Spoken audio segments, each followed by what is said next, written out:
अस्सलामु अलैकुम वरहमतुल्लाहि वबरकातुहू। अशहदु अल्ला इलाहा इल्लल्लाहु वहदहु ला शरीका लह व अशहदु अन्ना मुहम्मदन अब्दुहु व रसूलुहु।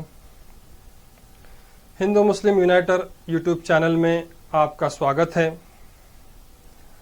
हमने पिछले वीडियो में स्वामी आनंद स्वरूप आपने मुसलमानों के ख़िलाफ़ कुछ बातें की थी। जैसा कि आपने कहा था कि मुसलमानों से कुरान हटा लो, उनके हाथों से कुरान ले लो और उनसे नमाज छुड़ा दो और उनका आर्थिक, सामाजिक और राजनीतिक बहिष्कार करो, तब जाके मुसलमान इस्लाम को छोड़ देंगे और हिंदुइज़्म को अपना लेंगे। वो पैजामा छोड़कर पैंट पहन लेंगे। इस तरह के आपने बातें किए थे, उसका जवाब हमने पिछले वीडियो में दिया है। अब उसी का ये पार्ट 2 है, सेकंड पार्ट है, जिसमें स्वामी आनंद स्वरूप आप कहते हैं कि मुसलमान विधर्मी हैं, उन्हें स्वधर्म में लाना है। एक घर में जब सैनिक रहेगा, घर में हथियार रखिए, तलवार रखिए, बंदूक रखिए, लाठी रखिए, डंडे रखिए। जब ये नहीं रखेंगे तो आपकी रक्षा करने कोई दिल्ली से आने वाला नहीं है मेरठ की। उनको, चूंकि वो विधर्मी है, उनको स्वधर्म में लाना है। स्वधर्म में मैं बार बार कहता हूं, मुसलमान भटका हुआ आत्मा है और आने वाले 3 वर्षों में 1 करोड़ युवाओं की फौज चाहिए हमें। 1 करोड़ हिंदू युवाओं की फौज चाहिए हमें, जो तलवार से लैस होंगे, जैसे धनेश्वर गिरी महाराज करें। अगर तुम अपनी सुरक्षा नहीं कर सकते, अब स्वयं सेवक की जरूरत नहीं है, स्वयं सेना की जरूरत है। जैसे कि हमारे गुलशन जी करके आए थे, स्वयं सेना की जरूरत है। आप स्वयं सेना बनिए, साथ में तलवार रखिए, कठोर रखिए, बरसा रखिए, भाला रखिए, बंदूक रखिए, जो रख सकते हैं रखिए। युद्ध की घोषणा हो चुकी है, युद्ध का युद्धघोष हो चुका है, शंखनाद हो चुका है।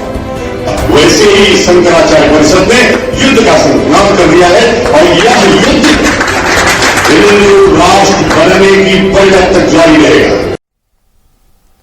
और बहुत सारे बातें आप किए। पहली बात तो यह है कि विधर्म क्या है और स्वधर्म क्या है, हमें ये जानना होगा। विधर्मी वो है जो अपने धर्म में रहकर उस धर्म के लॉस को, कानून को, उसका उल्लंघन करता है, अपने धर्म के विरुद्ध काम करता है, अपने धर्म के खिलाफ काम करता है, वो धर्म भ्रष्ट करता है, उसको विधर्मी कहते हैं। स्वधर्म यानी अपना धर्म। तो आप कहते हैं कि मुसलमान विधर्मी हैं, उन्हें स्वधर्म में लाना है। मैं ये कहता हूं कि आप विधर्मी हैं। क्यों? इस वास्ते कि आपके धर्म ग्रंथों में जिस व्यक्तित्व का वर्णन किया गया है, आप उस व्यक्तित्व को, उस विभूति को आप नहीं मान रहे हैं। जैसा कि हिंदू धर्म ग्रंथों में महाविष्णु के 10 अवतार बताए गए हैं। श्री मदादि विष्णु मत्स्या कूर्मा वराह नरसिम्हा वामना भार्गवा राघवा कृष्ण बौद्ध अनंतरे कल्कि अवतार।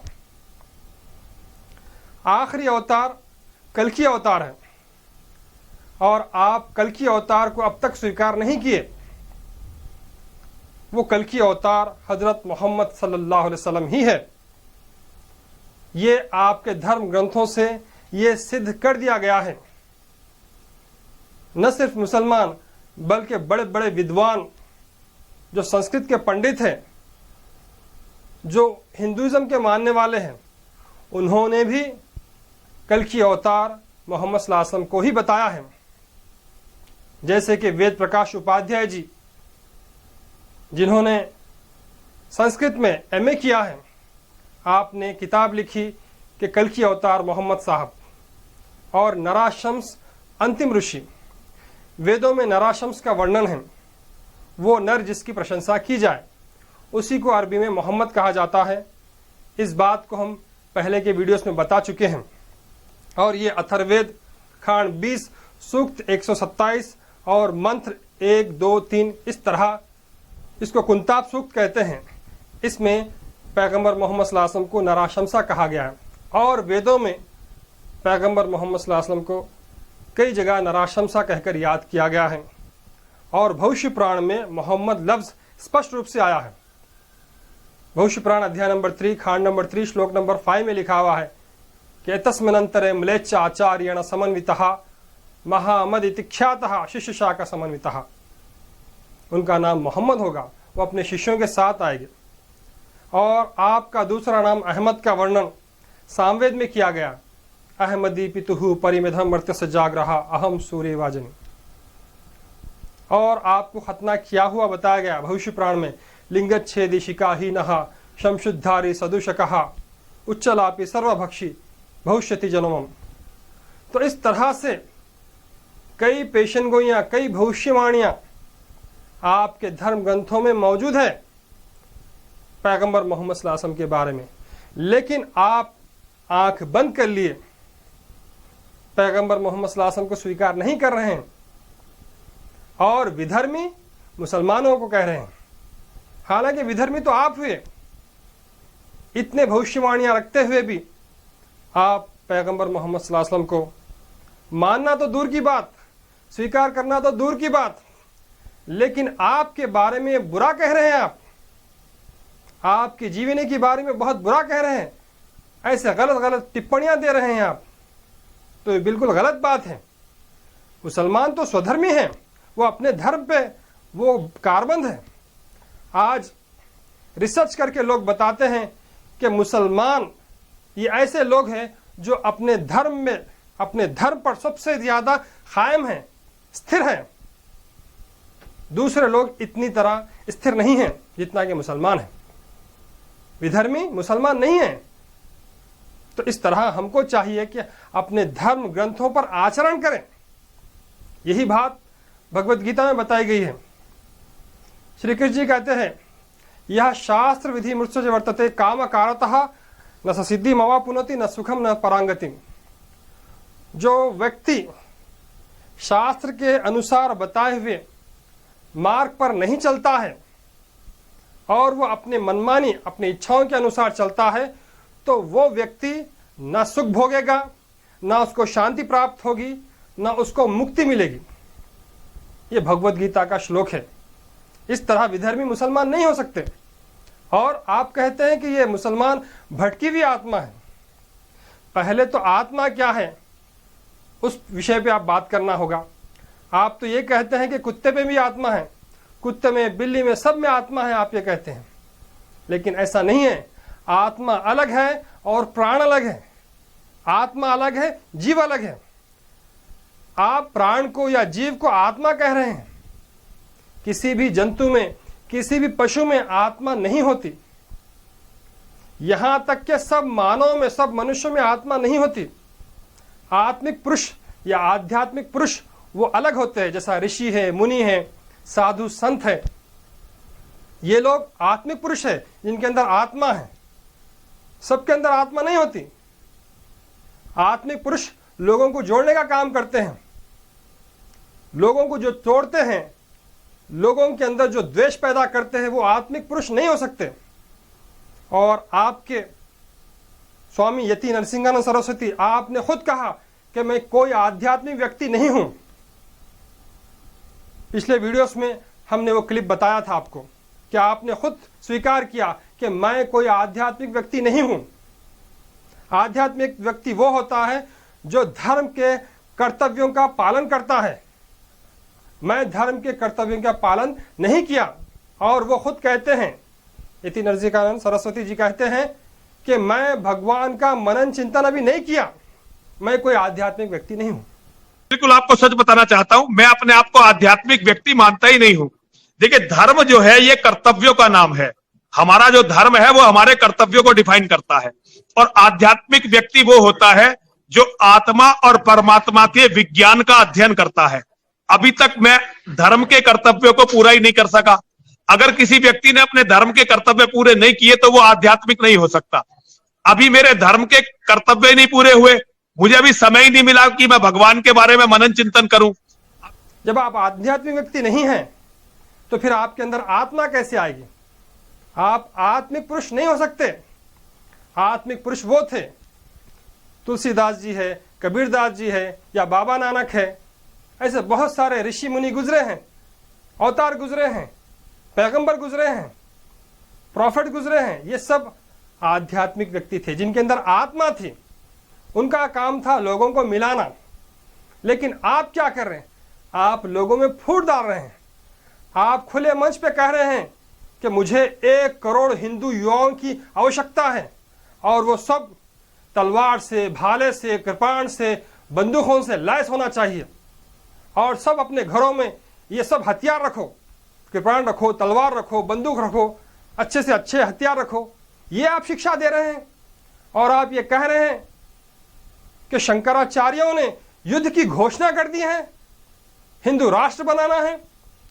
कि ये आध्यात्मिक व्यक्तियों का काम है? कभी ऐसा ऋषि मुनियों ने किया है? हरगिज नहीं। क्योंकि कबीरदास जी कहते हैं, कबीर खड़े बाजार मांगे सबकी खैर, ना किसी से दुश्मनी ना किसी से बैर। ये आध्यात्मिक व्यक्ति है जिनके अंदर आत्मा थी। इसीलिए आप कर्तव्यों का पालन करने के लिए कहा। कबीरदास जी कहते हैं कि पशु का बने पनैया, नर का कछु ना होए, नर अपनी करनी करे तो नर का नारायण हो।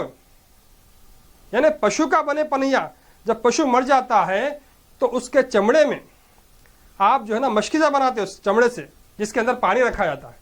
लेकिन नर का कछु ना है। मानव जब मर जाता है तो उसका जो चर्म है, उसकी जो स्किन है, वो काम में नहीं आती। लेकिन आप कहते हैं कि नर अपनी करनी करे तो नर का नारायण हो। वो अपनी करनी करना चाहिए तो वो नारायण बन सकता है या नारायण में लीन हो सकता है। मगर आज लोग अपने कर्तव्यों को भूल गए। इसीलिए कबीरदास जी कहते हैं कि तुम ऐसा काम करो, कबीर जब तुम जग में आए, जग हंसे तुम रोए, करनी ऐसी कर चलो तुम हंसे जग रोए। यह है ऋषियों का, मुनियों का काम, आत्मिक पुरुषों का काम यह है। मुसलमान भटकी हुई आत्मा नहीं है, भटक तो आप गए हैं, लेकिन अफसोस ये बात का है कि आपके अंदर आत्मा भी नहीं है, सिर्फ प्राण है। आपको आत्मा पैदा करना पड़ता। वो जो है ना, युग के अधिपति को मानकर आपके अंदर आत्मा पैदा हो सकती है। तो ये कलयुग है, 4 युग है, कृतायुग, त्रेतायुग, द्वापर युग, कलयुग। तो कलयुग के अधिपति कल की अवतार को बताया गया है। वो कहां पर आएंगे? संभल ग्राम में मुख्य से ब्रह्मण से महात्मा नहा। वो संभल ग्राम में आएंगे। वो मरुस्थल रहेगा, यानी रेतीला इलाका रहेगा। हम जानते हैं कि अरेबिया वो रेतीला इलाका है। और उनके माता का नाम क्या होगा, पिता का नाम क्या होगा? माता सुमति, पिता विष्णु भक्तः। माँ का नाम सुमति होगा। ये संस्कृत लफ्ज है सुमति। सुमति यानी अमानतदार औरत, इसी को अरबी भाषा में आमिना कहते हैं। और विष्णु यश यानी विष्णु का यश यानी बंदा, अल्लाह का बंदा, द सर्वेंट ऑफ गॉड। तो इसी को अरबी भाषा में अब्दुल्ला कहते हैं। इतने इतने खुले तौर पे भविष्यवाणियां दिए गए हैं, लेकिन ये सब देखकर आंख मूछ लेना ये वो लोग कर सकते हैं जो विधर्मी हैं। मुसलमान तो स्वीकार कर चुके हैं वो कल की अवतार को, वो जगत गुरु को, वो अंतिम ऋषि को, वो नराशम्स को, वो फार खालिद को, वो कंफर्टर को। बाइबल में कहा गया मेरा जाना जरूरी है, जब तक मैं ना जाऊं वो रूह हक नहीं आएगा, वो आकर तुमको अबद तक की तालीम देगा। वही मोहम्मद पैगंबर सल्लल्लाहु अलैहि वसल्लम है। गौतम बुद्ध जी ने कहा मैं आखिरी बुद्धा नहीं हूं, वो मैत्री आने वाला है। मैत्री यानी मोहम्मद कहा जाता है। तो इस तरह हमको ये बात समझना है और हिंदुस्तान को स्वर्ग समान बनाना है। अगर आप इस तरह के भाषण देते रहेंगे तो हिंदुस्तान वो नर्क हो जाएगा। हिंदुस्तान में गृह युद्ध छिड़ जाएगा, लोग आपस में लड़ना शुरू कर देंगे। अगर जो आप बयान दिए, जो आप प्रवचन करें खुले मंच पर, मुझे 1 करोड़ हिंदू युवाओं की फौज की आवश्यकता है, जिनके पास तलवार हो, कृपाण हो, भाले हो, बंदूक हो, वैसे लोग चाहिए। अगर यही बयान कोई मुसलमान देता तो आज वो जेल में होता, लेकिन आपको हुकूमत अरेस्ट नहीं कर रही है। ये ताज्जुब की बात है। ऐसे सेकुलर मुल्क में ऐसे बयानात से सब कौमों में द्वेष और बदअमनी पैदा होती है। कि मैं ये गुजारिश करता हूँ, ऐसे जो बड़े स्वामी हैं, साधु हैं, संत हैं, उनको चाहिए कि सबको एक करने की बात करे, क्योंकि हमारा जो देश है हिंदुस्तान, ये स्वर्ग समान है और यहाँ पर अनेक ऋषि मुनि, पीर, पैगंबर, सूफी संत लोग आए हैं और इस हिंदुस्तान की प्रशंसा पैगंबर मोहम्मद सल्लल्लाहु अलैहि वसल्लम ने की थी। आप फरमाते हैं कि मैं अरब में हूँ लेकिन अरब मुझ में नहीं, मैं हिंद में नहीं हूँ लेकिन हिंद मुझ में है, हिंदुस्तान से मुझे ठंडी हवा आ रही है। बहरहाल मैं ये चाहता हूँ कि सब एक हो जाएं और अपने धर्म ग्रंथों को देखें, पढ़ें और उन पर आचरण करें। वीडियो देखने के लिए धन्यवाद। व आखिर दावाना अनिल हम्दुलिल्लाहि रब्बिल आलमीन।